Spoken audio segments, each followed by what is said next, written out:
Everybody ready? Yep. Let's go. Ahsoka! 4 Midwest Guys presents Star Wars Rebels HQ. Battles leave scars. Some you can't see. Holocron. I'm afraid it's changing him. I will never let my friends get hurt again. Your anger gives you strength. Governor Price, these rebels have proven particularly stubborn. How do you intend to solve this problem? I need someone who sees a bigger picture. To defeat an enemy, you must know them, not simply their battle tactics, but their history, philosophy, art. I must become more powerful. Split the treasure. Oh, that's a classic. One last glorious day in the Grand Army of the Republic. Jedi and Sith, the light and the dark. They'll be the architects of their own destruction. The key to destroying the Sith.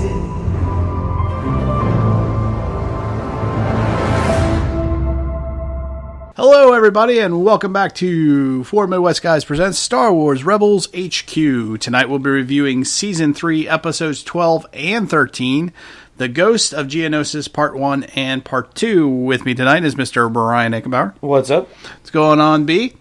How you doing? I'm doing good today. Good. My brother Aaron could not be with us tonight, but hopefully he'll be back with us next week. I know he's with us as a Force Ghost, so... With that in mind, let's get right into this special mid-season premiere. This was a two-parter that they aired together, so we're doing the podcast the same way. So the whole episode, we start off, they're on board the Ghost, and it's so secret that they decide to do a briefing over... they decided to do a briefing, but instead of doing it on the base, they decided to do it on the way to the destination.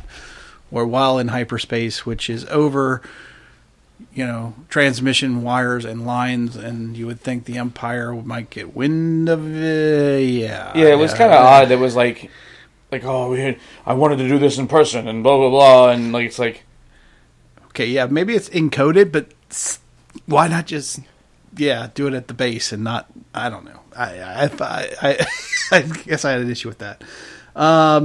The other part about the whole briefing scene, they mentioned again that they've decided to send this team to go find out what happened to the team they originally sent in to find out what happened at Geonosis, but they decided to do that after much debate. So I don't know, Brian, did you pick up on that? Do you think this is a sign that, kind of like in Rogue One, because this is a Rogue One tie-in, we've seen Rogue One, spoiler alert for anybody out there, by the way, but that... In Rogue One, they're fighting on whether they want to go fight the Death Star or not. This sounds a lot more like it's not really an alliance per se yet. Well, what this sounds like to me is the beginning stages of the turmoil that is, the beginning stages of it. Like it's like a. Should we or shouldn't we? Yeah, like half of them think we should. Let's debate about it. What's the best tactic to do it? Let's do this and that. And then in Rogue One, they finally said, let's just do action. Let's get it done. And then that kind of sets the sequence up for stuff of, yes, let's do the action. Let's do it. And then we watched all 3 movies of that way. Right. This one, it seems like it's the beginning of. They're trying. They're like, well, I don't really want to do it. Do you think we should? Well, we probably should go try to find out what happened to them because they were looking for. Well, I guess it was, right. It's a lot of back and forth, a lot of politics. We don't quite have we have a rebel resistance, maybe, but we don't have a rebel alliance. Actually, you know what I think it is, and when I think about it, it's more like not the beginning of the alliance. Not the alliance. Not the beginning of the confrontation, like the debate part. Mm-hmm. What it is the breakdown of the Senate who have joined this still trying to do the Senate way of doing things. Trying to do business through the Senate, try to do it the proper way. Right, of debating about it. And trying to... Still using the old ways. That's a good point. The other part about the briefing I found interesting was Rex apparently knew about the mission and nobody else did. Now, see, that bothered me. Yeah. Like, I don't understand how he would know about it. It's not like he's getting extra communications. Well, the only thing I can feel is that he knows that he knew Saw Gerrera, and Saw Gerrera asked him to join. And that's the only way, and they were wanting to keep the mission. It was supposed to be top secret. I don't know. But to me, I didn't really like that either, to be honest. Yeah, it was kind of weird that he knew and nobody else did. It's like... Yeah.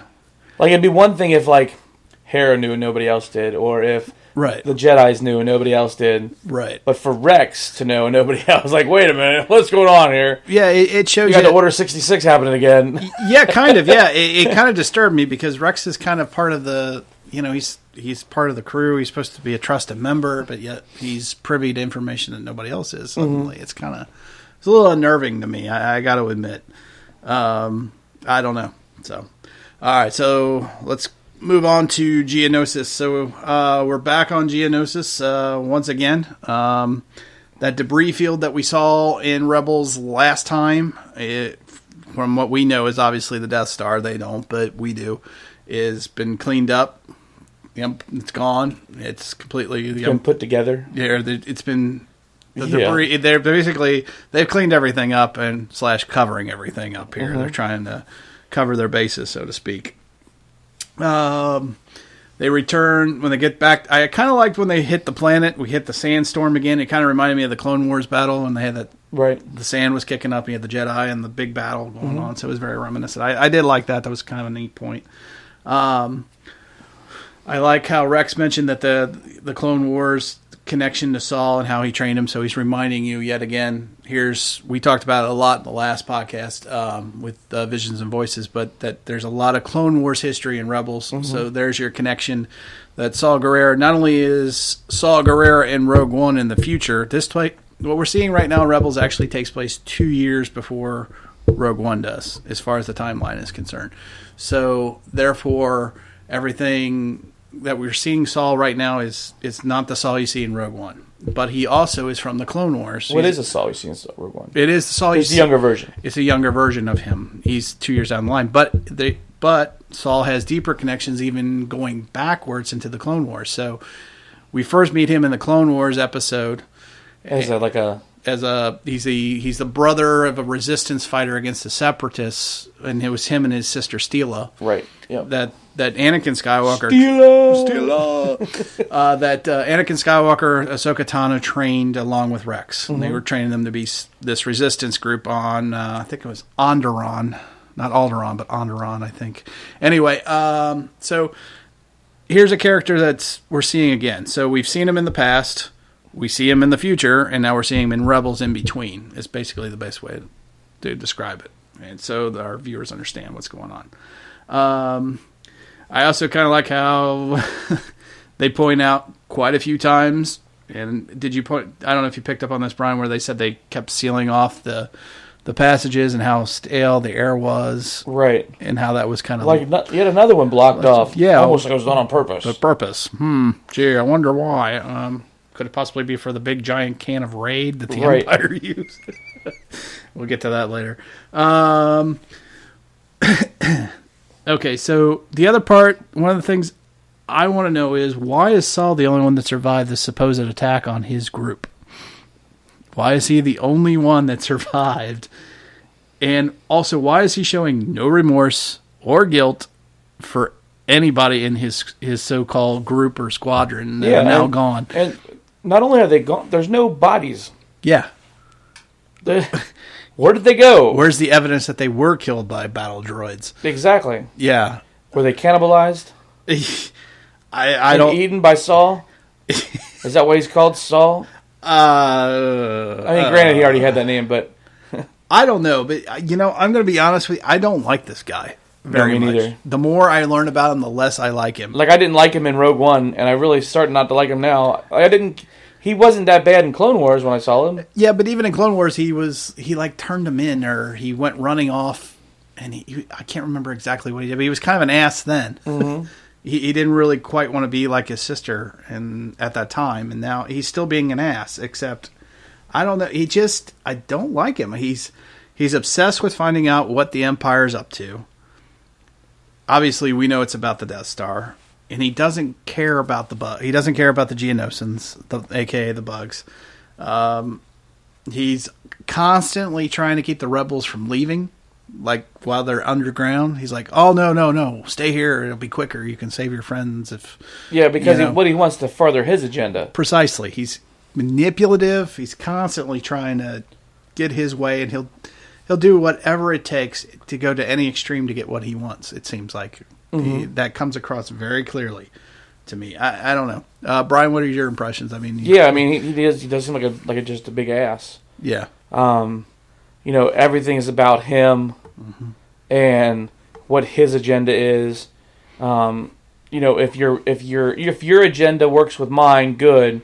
If not, I'm taking you out because my agenda is the only agenda that matters. And there's no I in team, but there is me. And, you know what I mean? It's like there's a good point. That's a good way of describing him. I like that.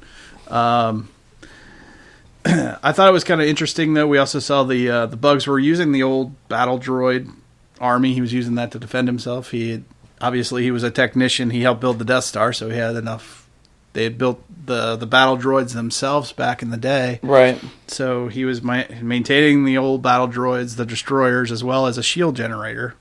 So that's it was kind of an interesting throwback to Clone Wars, I thought, and kind of tied in, kind of nice. Yeah. We kind of talked about this last podcast. Let's talk about it again. Kanan's powers with the Force again. They seem to be getting stronger and stronger every episode, it seems, or at least he's using more abilities. This time he lifted the bridge and moved it with people walking across it, and then he force jumps himself, including also throwing Ezra across first. Yeah, so he throws Ezra across. Yeah. Okay, because we've seen them do that to each other. Yeah. Then he moves a giant land bridge.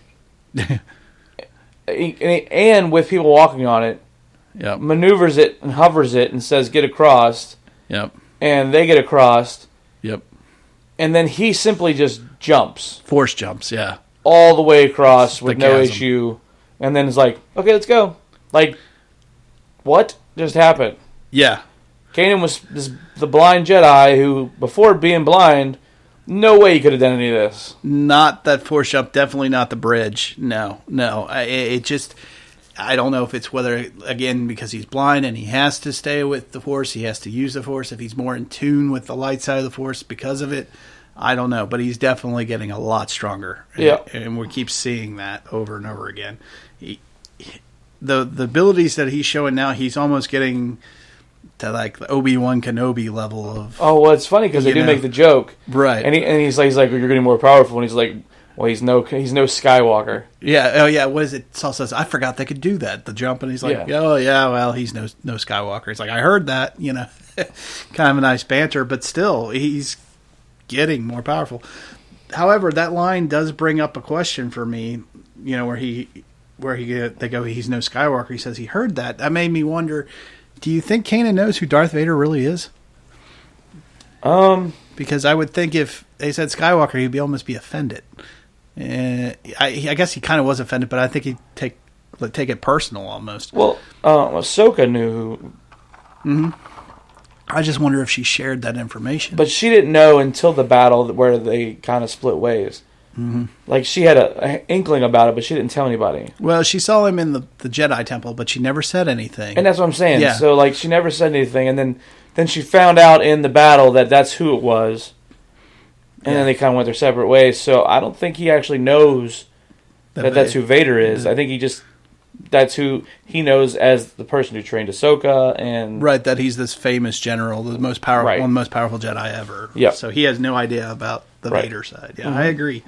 It's kind of an interesting point, and I wonder if that's a plot line down the road that they'll explore. Even maybe, I don't know, because I think that might be devastating to him. Because if he's this huge Jedi in his mind, like this, and that's all he knows is that he was this awesome, powerful Jedi.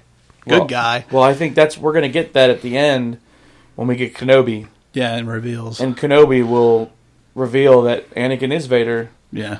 And it's just gonna shatter his world. And be like, what the heck? Yep. Yeah. It's very possible. The other cool thing I thought, the Rebels finally get a shield generator. Finally, at least part of one, although it's fried out and right. Well, they get the shield generator, which means that they'll be able to replicate it.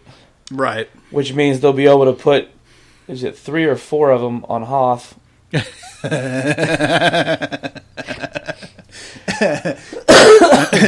Well, it'll be nice to have anyway. They'll be able to put 3 or 4 of them on Hoth so they can have that nice little battle there. Or it'll be nice when the Empire finally finds them down the road. Yeah. All right, so let's move on to everybody's favorite Geonosian, Click Clack, a.k.a. Kit Kat. Well, I don't know, whatever the hell you want to call this guy. Clickety Clack. Clickety Clack. And he kept saying Castle Grayskull. You're right. That was funny. I didn't even pick up on that. Yeah, it was funny because whoever voiced him, said Castle Grayskull, but they made it sound like Castle Grayskull. Castle Grayskull. Yeah, it was so weird. It was like, why does he keep saying Castle Grayskull? Must be a He-Man fan. So yeah, maybe somebody is a big He-Man fan out there. But to the point of Click Clack.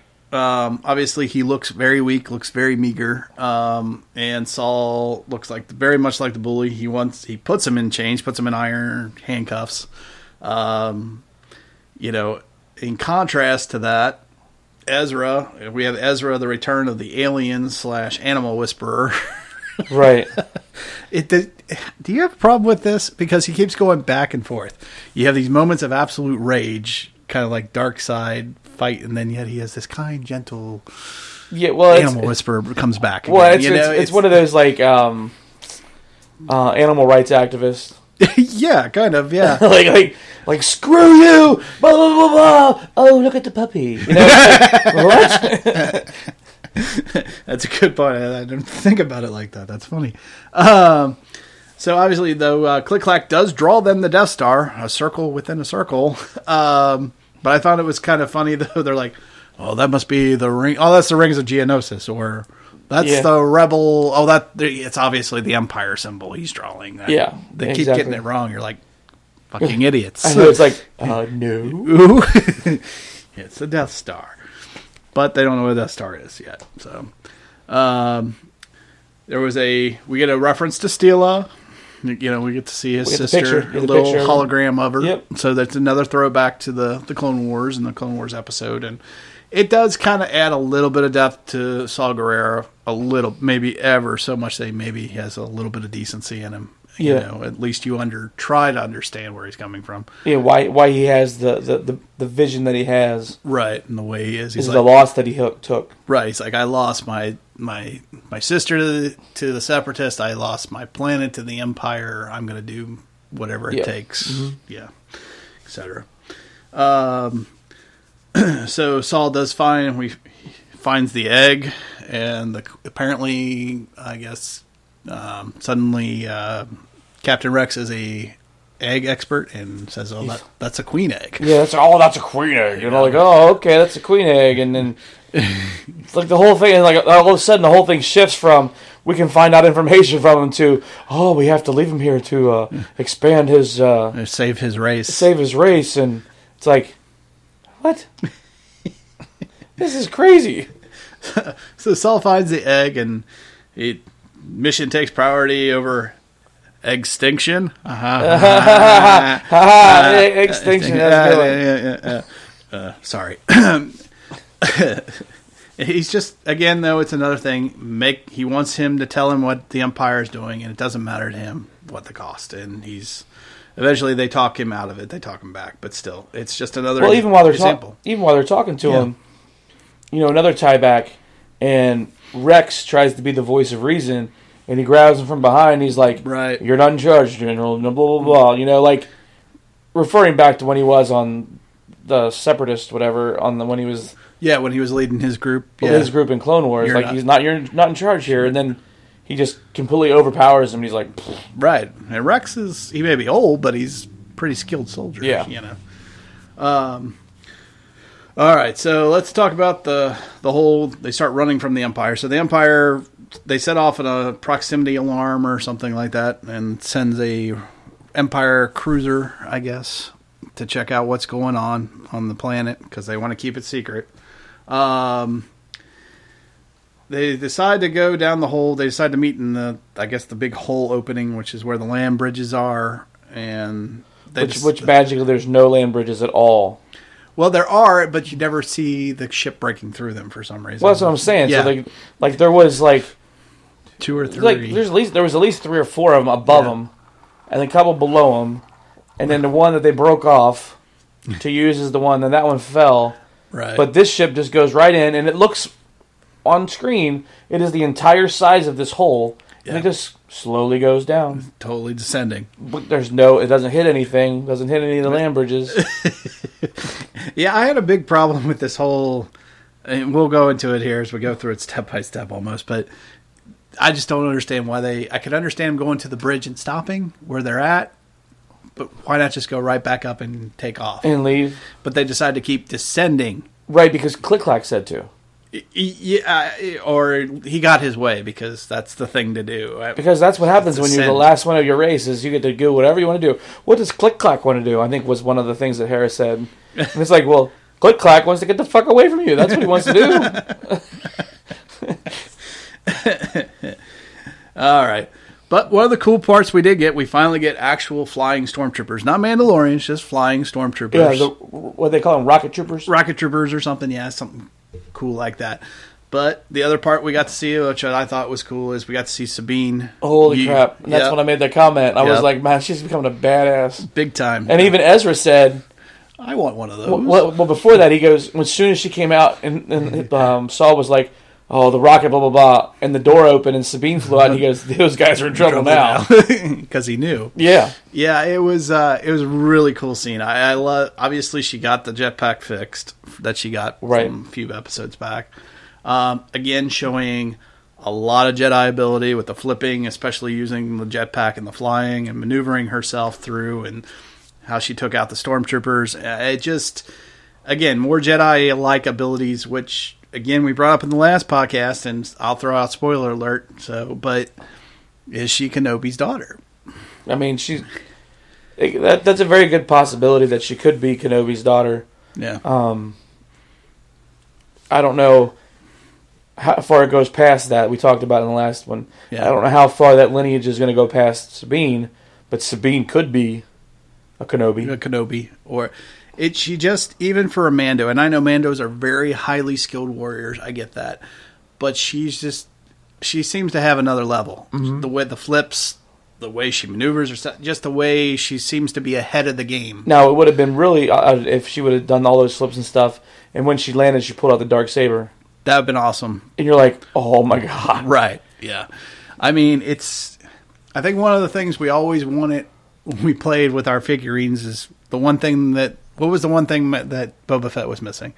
Oh, yeah. He didn't have the lightsaber. He didn't have the lightsaber. Right? So, I don't know. It kind of plays on that too a little bit, I think. But yeah, I think there's a very strong possibility that, especially since we're leaning towards, we're getting closer to Kenobi. We know now, we've seen Kenobi, we've seen the mid-season trailer. We know at some point this season we're going to get Kenobi. It just would make sense. The fact, like we said in the last podcast with Satine tie-in, they're showing that again. There's a reason for all that. They wouldn't have put that there just for the sake of putting it there, in my opinion. It's going to tie in somehow, some way. So true. So, all right. So they finally make it to the bottom of the giant chasm hole, and they find giant Empire bug bombs. Yeah, giant Empire balls of gas.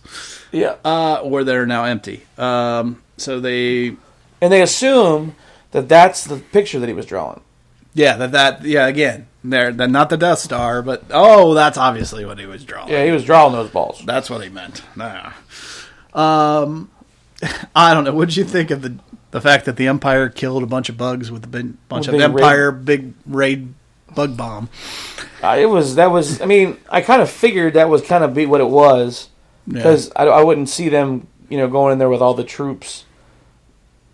But it was just kind of one of those, like, Like, even when you said, you're like, oh, raid bomb. Like, oh, yeah, that is a raid bomb. Like, well, that's kind of stupid. Like, you got this really intelligent race that can build a lot of shit. Yep. And it's a raid bomb that's going to get them. Oh, great. Okay, yeah. And then you got to think that the air doesn't move down there. Right. So why isn't there gas left over? Why isn't there gas left? And why does he go even farther down to take the egg? I don't know. I'm like, oh, okay. Yeah, I guess we were left to assume that the gas never made it down that far to those secret, even lower levels. I don't know. Maybe there's more bugs down there too. I don't know. I guess. Remember, they were thinking that the gas rose. Yeah, I guess it. Yeah, maybe that's what it is. It went up the big pipe. Yeah, it was just weird. I don't know. I just found, I was just like, really? Okay, we killed a bunch of bugs with. I was expecting something a little bit more cooler, I guess. Well, even Starship Troopers had better way of getting rid of the bugs. That's true. I would at least have liked to see, like a bunch of stormtroopers just blasting the hell out. I don't know. Yeah. Although they can't hit shit, so. So obviously they have their proof for the Imperial Senate again, like we were talking earlier. They want to do things through the Imperial Senate, right?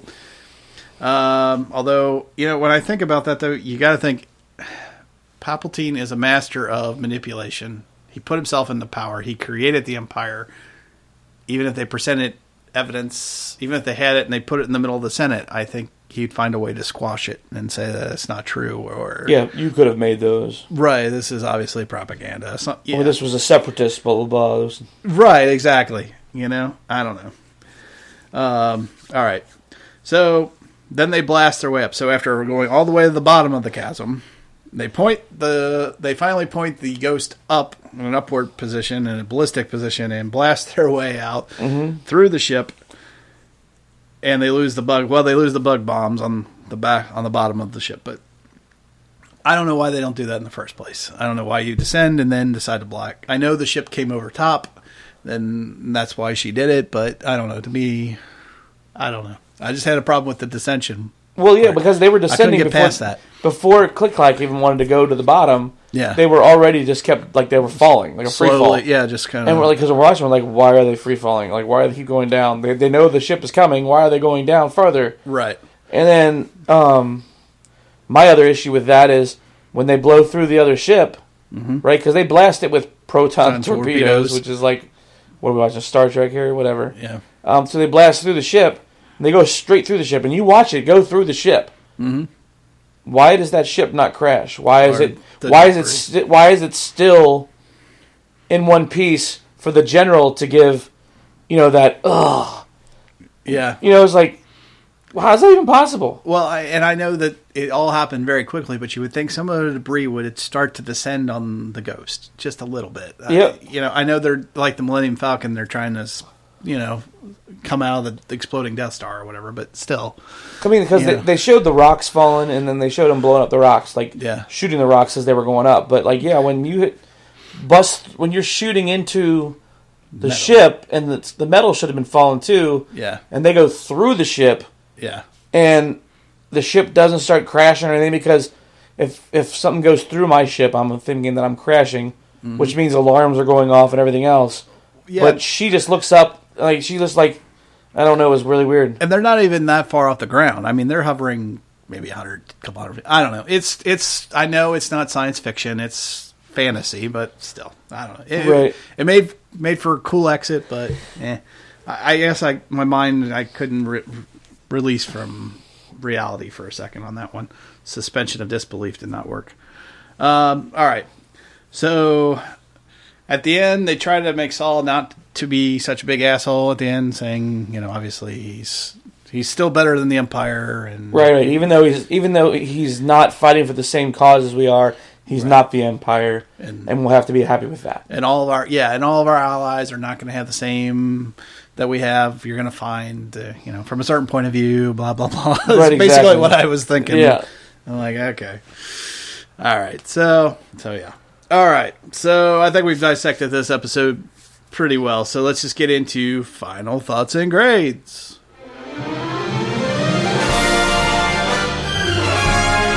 All right, Brian, what's your final thought and grade for this special episodes 12 and 13, The Ghosts of Geonosis, Part 1 and 2? For it be coming back from the mid-season break. Yeah. It's very much of a letdown for me. Mm-hmm. I didn't care for Saw Gerrera at all. Yeah. I think putting us back on Geonosis was kind of cool that we saw what happened, but we still didn't find out what happened. Like we know what happened as being actual people. Yeah. But they didn't. The characters of this didn't find anything out at all from being there. So it didn't further the story along at all, other than giving us Saw Gerrera to tie it into Rogue One. If that's the only case, this was a horrible way to come back in for the season. Like, you needed to give us something to start our story arc again, to start our arch in order. Yeah. And I just didn't get that from this episode. I think, for me, this episode was a C+, B-. That's fair. Yeah, because, there wasn't a whole bunch there that it gave us. I think, I think I was let down because I think the whole mystery, in my mind, the mystery of what happened to the Geonosians was kind of a big deal. When they first brought that up, it's like, oh, holy shit, the Empire just exterminated an entire race of people. That's pretty cool. I want to know what happened, and I kind of, maybe I built it up bigger in my mind than it should have been, but still, it was kind of a cool thing. Right, with I guess kind of like the like when we saw the fight between the Jedi and everything, and how that whole battle took place to take out a bunch, and you're like, there must have been a huge battle that took place. Yeah, I would love to have seen that. Right, you're talking about the end of season 2. Yeah, Mm-hmm.